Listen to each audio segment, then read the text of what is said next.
Hello, my dear students. देखो, exams are just around the corner, but no need to fear when I'm here. Chalo bachcho, today let's quickly and easily understand the super funny chapter, The Proposal. It's a complete comedy, so we're gonna have a lot of fun, I promise. And you'll remember every single point for your exam. Let's start. So, this play is by Anton Chekhov, and it's all about a marriage proposal. But hold on, forget those romantic, sweet proposals you see in movies, okay? This one, oh my god, this is probably the most disastrous, most chaotic, and funniest proposal ever written. It's like that classic situation where you think, what could possibly go wrong? And then, boom, everything goes wrong. And you know the best part? The entire drama, the whole play, involves just 3 people. That's it.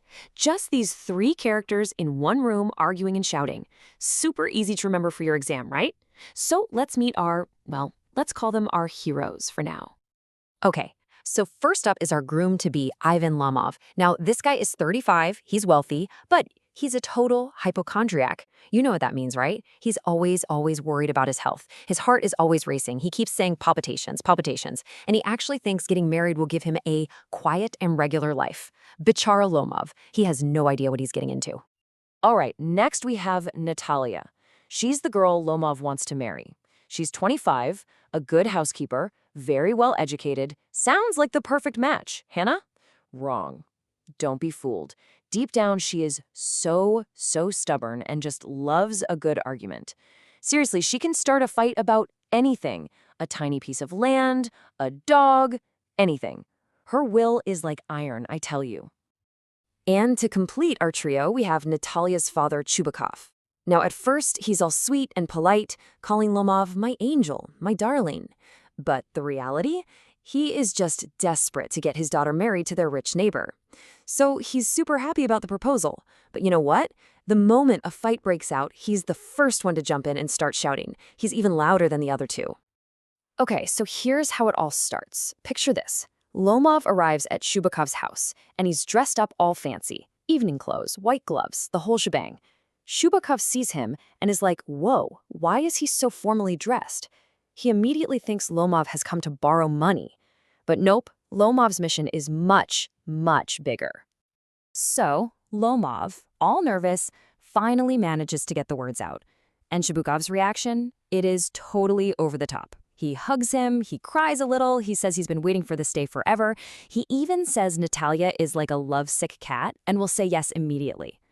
So, everything seems perfect, right? It's all going smoothly. Or is it? And ding, ding, ding, here we go, round 1 of the fights. Just as Lomov is about to pop the question to Natalya, he makes one tiny little mistake. He just happens to mention a piece of land. And that, my dear students, is where this whole proposal starts to go completely off the rails. So, what's the fight about? A little patch of land called Oxen Meadows. Lomov says, hey, my family's aunt's grandmother gave it to your family's grandfather's peasants just to use for a while. And Natalya just explodes. She's like, what are you talking about? That land has been ours for almost 300 years. And just like that, the proposal is completely forgotten. They're in a full-blown fight over this tiny, almost worthless piece of land. Okay, bachcho, listen up. Exam tip. This argument over Oxen Meadows? Super important. It shows just how foolish and proud these characters are. The land itself is not worth much, but their egos are huge. They would rather fight than ever admit they are wrong. You must mention this point when you write about their character traits, okay?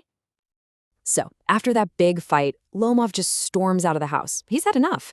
But then Natalya finds out he came to propose.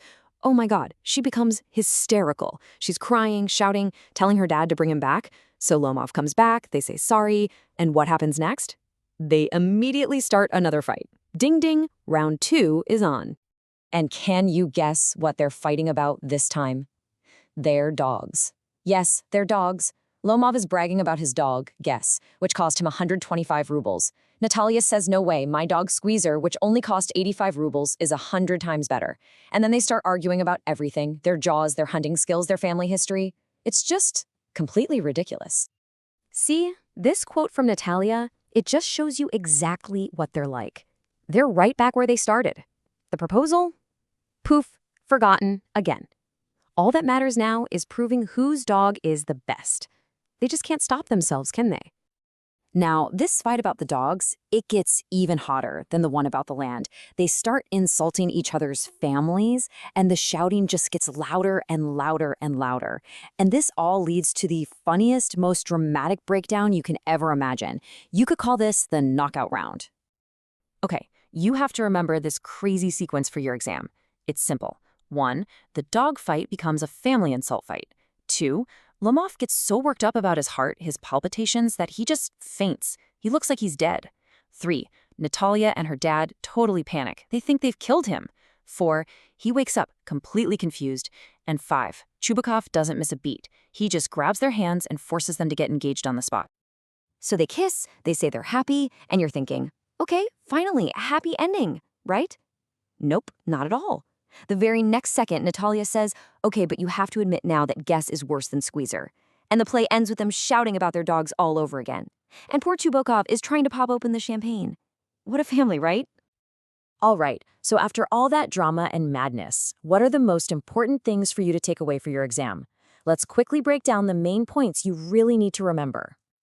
So think about it. What is the author, Anton Chekhov, really trying to tell us with this crazy story? It's not just for laughs, you know? It's a satire. That means he's using humor to make a point, to make fun of certain kinds of people and society. So what's the real message hiding behind all this comedy? Pay attention, bacho. Here are the 3 main themes. You can even write these down. Number 1, the folly of pride. It's their ego, their ghamand that stops them from just talking normally. It doesn't matter if it's about Oxen, Meadows, or a dog. Number 2, marriage is all about money. Remember, Lomov isn't looking for love, he wants a regular life. And Chubukov is just happy he's getting a rich son-in-law. It's like a business deal. And number 3, the absurdity of arguments. The play shows just how silly people can be, fighting over the smallest, most pointless things. Remember these 3 themes, and I promise you, you will do great in your exam. And that brings us to a funny final thought. So they're engaged now, but we all know they are going to keep fighting, right? So just for fun, what do you think their next argument will be about? Maybe the color of the wedding decorations or the menu for the reception? With these 2, it could be absolutely anything. Okay, Butcho, all the very best for your exams. Study well and make me proud.